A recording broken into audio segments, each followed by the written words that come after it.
Isang mapagpalang araw sa lahat ng tagapakinig sa ating programa.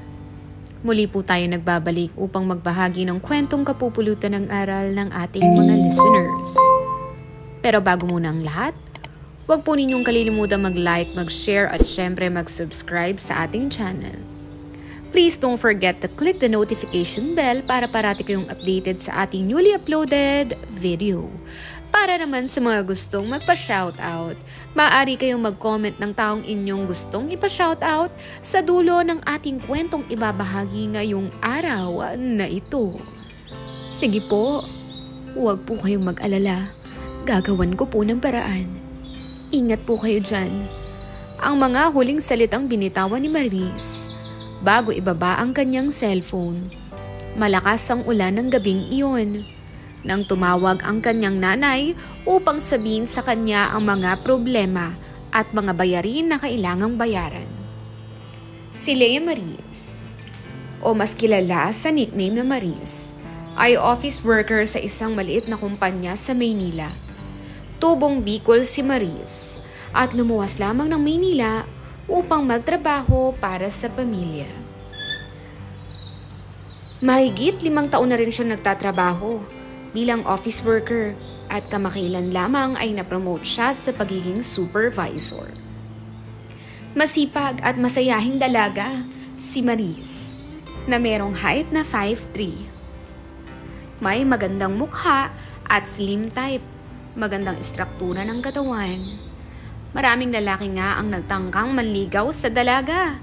Ngunit dahil busy nga ito sa trabaho at sa pagsustento sa kanyang pamilya sa probinsya, ay mas pinili na lamang niyang maging single. 19 anyos ang dalaga nang huli siyang magkaroon ng karelasyon, pero hindi nga nagtagal dahil sa lamig ng kanilang pagsasama gawa ng pagkabisi ni Maris sa trabaho. 25 anyos na siya ngayon at wala pa rin ni isang maswerteng lalaki ang nakapagpasuko sa kanya na ibigay ang kanyang unang karanasan. Habang pauwi nga si Maris galing sa trabaho, nakatulala ito sa kawalan. Iniisip niya kung paano siya makakapagpadala ng pera sa kanyang magulang. Sa susunod na buwan pa kasi ang kanyang sahod. Lubog sa utang ang pamilya ni Maris dahil sa sakit ng kanyang tatay. At kahit ano pang sipag at pagtitipid ang gawin niya, ay kinakapos pa rin talaga sila sa pangtustos. Maging pag-online selling ng skincare product ay kanya na rin ginawa. Habang nasa biyahe, ay naisipan niyang manghiram ng pera sa kanyang close friend na si Gary. Si Gary ay 3 taon ng office worker sa parehong kumpanya ni Maris. Si Maris ang nag-train at nag-guide sa kanya sa trabaho. Noong ito ay nag-uumpisa pa lamang. 3 taon na rin silang magkaibigan ng dalaga. Masaya kasama si Gary. Madalas siya nitong napapatawa. May sense of humor, kaya't naging malapit na nga si Maris sa kanya. Hindi siya nga naiilang kahit na lalaki pa ito. Matagal na ngang may gusto si Gary kay Maris. Ngunit, pinili na lamang niyang ilihim ito dahil nga sa may itsura at panalo rin si Maris kung katawan lamang ang pag-uusapan.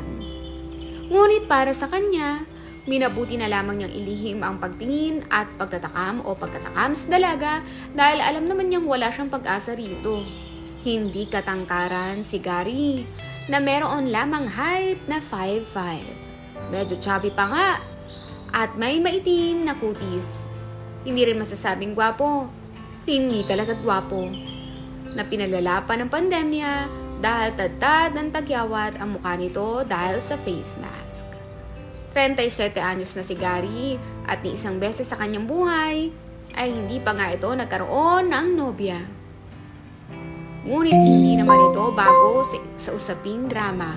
Sa katotohanan, madalas siya dating maganap ng mga babaeng bayaran at handa siya magbayad kahit magkano para lamang maibsan ang uhaw at kalungkutan ng damdamin. Pero natigil itong bisyo niya sa babae nung magkaroon nga ng pandemya. Isang araw pa nga Nakatanggap si Gary na mensahe galing kay Maris at nais itong makipagkita. Agad naman itong pumayag. Nakatira ang dalawa sa isang apartment. Medyo may kalayuan sa kanilang pinagtatrabahuhan. Ang apartment na ito ay may 4 na palapag at sa bawat palapag ay merong units na good for 1 person. Ang unit nga ni Maris ay nasa 3rd floor at 2nd floor naman si Gary. Maya-maya pa nga ay may narinig ng katok si Gary. Bagamat hindi pa nga nabubuksan ang pinto, ay alam na niya agad kung sino ito. "Ma'am, kayo ho pala. Tuloy ho." Agad naman pumasok si Maris sa apartment ni Gary. Feel at home na dito si Maris dahil hindi ito ang unang beses na nakapunta siya sa apartment ni Gary. Komportable at may tiwala rin naman siya sa kaibigan at katrabaho. Maliit lamang ang unit na ito na meron lamang kusina at maliit na kwarto na nagsisilbing sala at tulugan. Pinaupo ni Gary si Maris sa upuan habang si Gary naman ay naupo sa kanyang kama. Ang buong akala ni Gary ay balak na magbayad ni Maris ng kanyang utang, ngunit laking gulat niya na manghiram ulit ito ng malaking halaga. Meron na nga kasing utang si Maris kay Gary na nagkakahalaga ng 20K. Ginamit pa nga ni Maris ang perang ito para sa check-up at sa gamutan ng kanyang tatay. "Kuya, Maris na lang po ang itawag nyo sa akin pag wala tayo sa opisina." "Ganoon ba? Sinasanay ko kasi ang sarili ko na ma'am na ang tawag sa'yo simula nang ma-promote ka last week. Ano bang sadya mo, Maris? Bakit parang seryoso ata masyado ang mukha mo?" "Pasensya ka na, Gary, ha?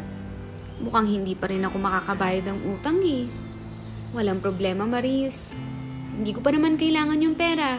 Bayaran mo ko kapag okay ka na. Pero kuya, kakapalan ko na yung mukha ko. Pwede ba ulit ako manghiram ng pera? Kailangan kasi ng pangkimo ni tatay eh. Promise ko naman sa'yo, Kuya Gary. Babayaran kita kapag nagkapera na ako." "Naku, Maris, wala na rin ako mapapahiram sa'yo. Magkano bang kailangan mo?" "Kailangan ko kasi ng mga nasa 40K para pambayad sa ospital. Kung wala kang 40K, kahit magkano na lang." Habang nag-uusap ang dalawa tungkol sa kanilang problema, hindi naman nakalampas sa paningin ni Gary ang mga hita at binti ni Maris. Napakakinis at parang nag-uudyok ito sa kahinaan niya bilang lalaki. Yan ang mga bagay na nasa isip ni Gary habang nakikinig sa mga hinaing ng dalaga. Nakasuot ng pangkaraniwang puting long sleeve lamang si Maris habang nakarolyo hanggang braso ang mga manggas nito at nakatuck-in. Simple at may pagka-elegante ang porma ni Maris. Unti-unti ring nagbago ang kaisipan at pagtitimpi ni Gary tuwing pagmamasdan niya ang maamo at ngayon mukhang problemadong mukha ni Maris. Na halos maluhaan na nga sa pagkukwento ng kanyang mga problema.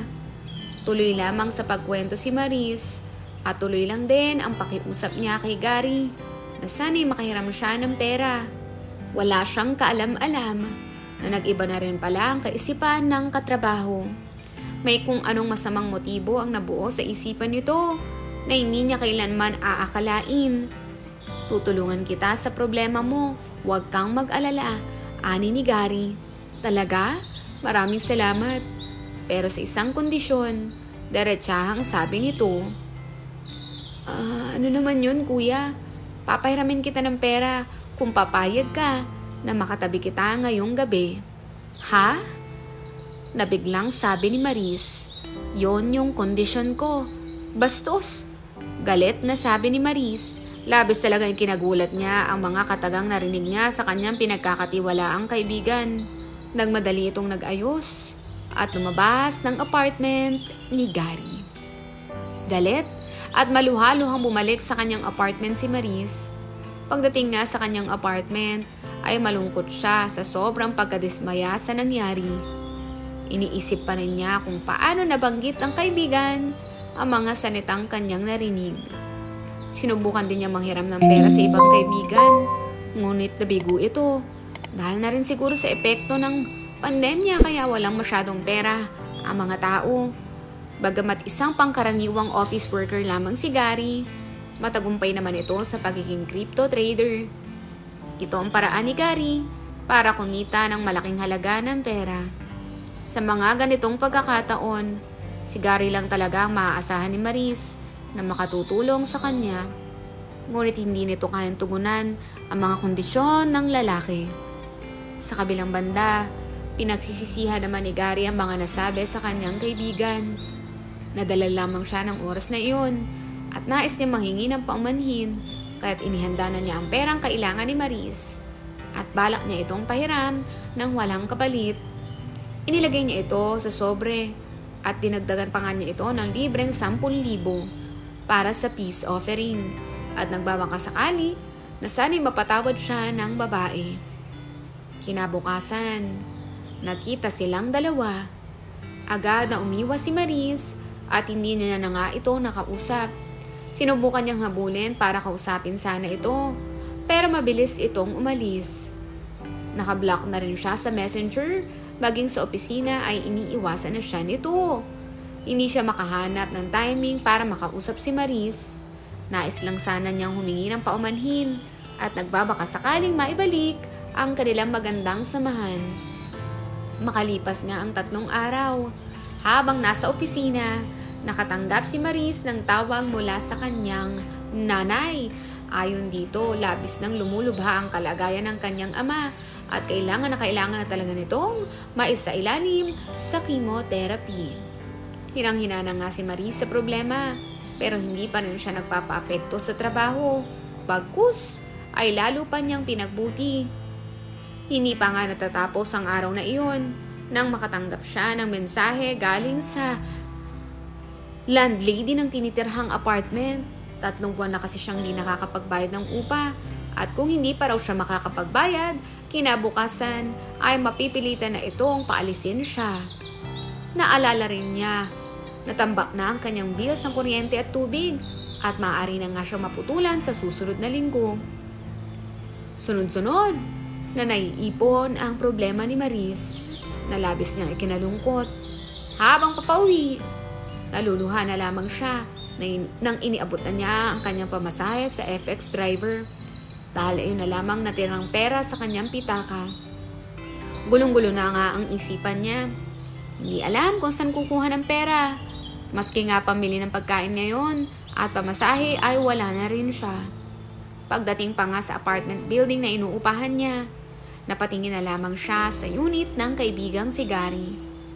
Naisip niyang yun na lamang talaga ang tanging paraan. Habang paakyat ng hagdanan, bigla na lamang siyang napatigil sa 2nd floor at nag-isip ng mabuti kung kaya ba niya ang kondisyon na hinihiling ng kaibigan. Habang nag-iisip pa nga, hindi niya namamalayan na nasa tapat na siya mismo ng pintuan ng unit ni Gary. Huminga ng malalim, pinunasan ng naluluhaluhang mata at kumatok ito. Nagtaka si Gary kung sino yung tao sa labas ng pinto.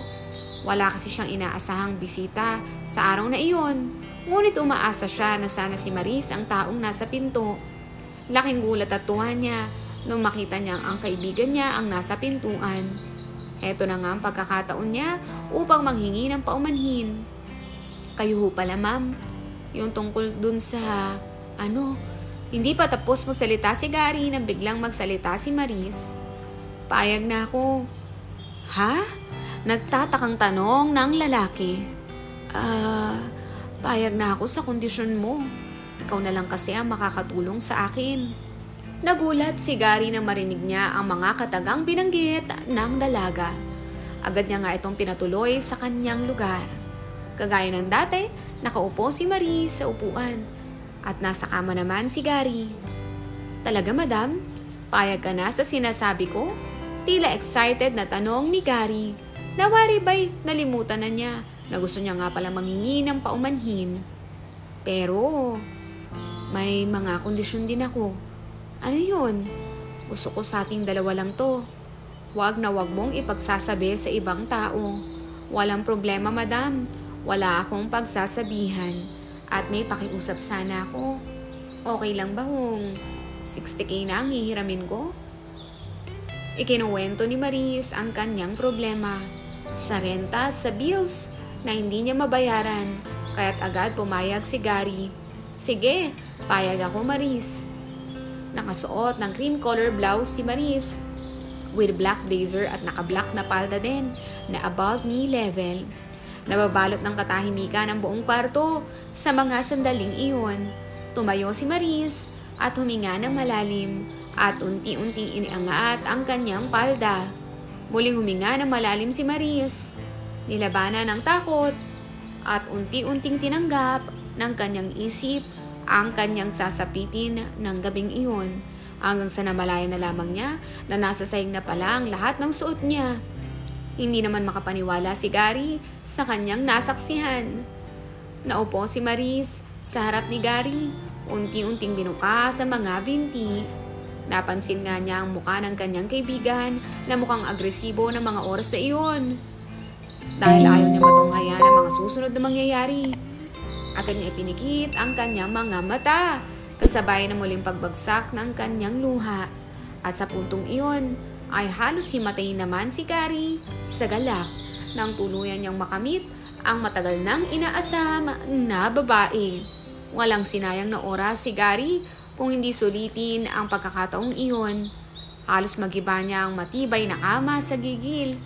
Nang gabing iyon, walang nagawa si Maris kung hindi yakapin ng mahigpit ang lalaki. Naglalaban ang kanyang isipan, gusto niyang awatin ang katrabaho, ngunit sa kabilang banda ay pilit siyang yumayakap dahil sa galak na ayaw niyang tanggapin sa sarili. Nang gabing iyon ay ayon ang unang karanasan niya sa mga may edad na, kahit labag sa kanyang puso ay may puno ng galak at kiliti pa rin sa kanyang pagkatao nang tuluyan siyang madala sa rurok ng kanyang katrabaho. At aminado siya at natatakot na baka hanap-hanapin niya ang tagpong iyon. Muli namang natakuhan si Marie sa sitwasyon niya. Pilit na inayos ang sarili. Ganoon lamang niya dinanas ang ganoong karanasan. Ngunit labag pa rin ito sa kanyang puso.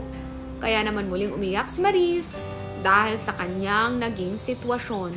Hindi pa nga rin siya makapaniwala sa pinagdaanan niya. Gamit ang natitirang lakas, mabilis na tumayo si Maris mula sa kanyang pinagkakaupuan. Kinuha ang kanyang bag, pati na rin ang sobra ng pera. Walang imik na mabilis na lumabas ng unit ni Gary. Sa pagmamadali ay nalimutan pa nga niya ang kanyang panloob. Tuwang-tuwa naman si Gary sa nangyari. Hindi pa rin makapaniwala na nakamit na niya ang matagal na niyang pinapangarap na babae. Agad dinampot ni Gary ang kapirasong telang naiwan ni Maris bilang remembrance. Lumuluha pa rin dumating si Maris sa kanyang unit. Pagdating nga niya, mabilis itong nagpunta sa banyo para mag-shower. Hindi pa nga rin siya makapaniwala kung bakit sa kanya nangyayari ang mga bagay na iyon. Kinabukasan, agad na ginamit ni Maris ang pera para makapagbayad ng utang. Binayaran na rin niya ang kanyang mga bills. Nakapagpadala na rin siya ng pera sa kanyang mga magulang. Matapos lahat ng kanyang problema sa araw na yun. At kahit papaano, ay may natira pa nga siyang pera at nagbabakasakali ito na sana'y umabot hanggang sa susunod niyang sahod. Makalipas nga ang isang buwan, back to normal na ulit ang buhay ni Maris. Bumubuti na rin ang kalagayan ng kanyang tatay. Wala siyang naging problema sa buwan na yon at sana nga'y magtuloy-tuloy na. Ngunit mukhang hindi na talaga maibabalik ang pagkakaibigan nila ni Gary. Kasi sa tuwing magkakasalubong ang dalawa, ay agad silang nagkakailangan. Nakontento naman na ang dalawa sa ganoong sitwasyon. At pareho na nga nilang tanggap iyon. Nangako si Marie sa sarili na babayaran niya ang utang niya kay Gary para malimutan na rin niya ang lahat ng pinagdaanan. Ngunit dahil sa maintenance ng kimo ng kanyang tatay, maski piso ay hindi pa rin ito nakakapagbayad. Kahit mataas na rin ang sahod niya ay sakto lamang ito para sa gamutan ng kanyang ama. Hindi naman ito alintana ni Gary. Dahil sa hindi nga siya masyadong nangangailangan ng pera, ang tanging hiling lamang niya sa ngayon ay muling maibalik ang pagiging close nilang dalawa ng babae. Hanggang dito na lamang po ang ating kwento. At salamat sa pakikinig. Shout out sa lahat ng listeners ng ating programa na sina Leo Mamalyas, Naima Mirel MC1B, Renato Pertudo, Zilong Basic, Jeffrey Hipolito, Rudy Pelayo, William Casasola, Joaquin Jr. Liamanzares G, Boy Lati, Benedict Estrella, Ferdinand Paran, Hernani CF6, Onier Mulacada, Cerilio Duran, Mariono Rojas, Diosdado Tala, Reggie 0307, Hernani C6F, Fred Francoco, Joey Bakita, William Casasola, Norman Dangsky, Randy Mendoza, Hesoyam 9, Max Ga, Joaquin Jr. Liamanzares, Reynald Niemes, Silent Watcher, Larry Reyes, Roldan Braulio, Elias Domingo, Eileen Andarme, Arnel Grefalda, Lydia Bacus, at si Denver Tashiro. Hanggang sa muli.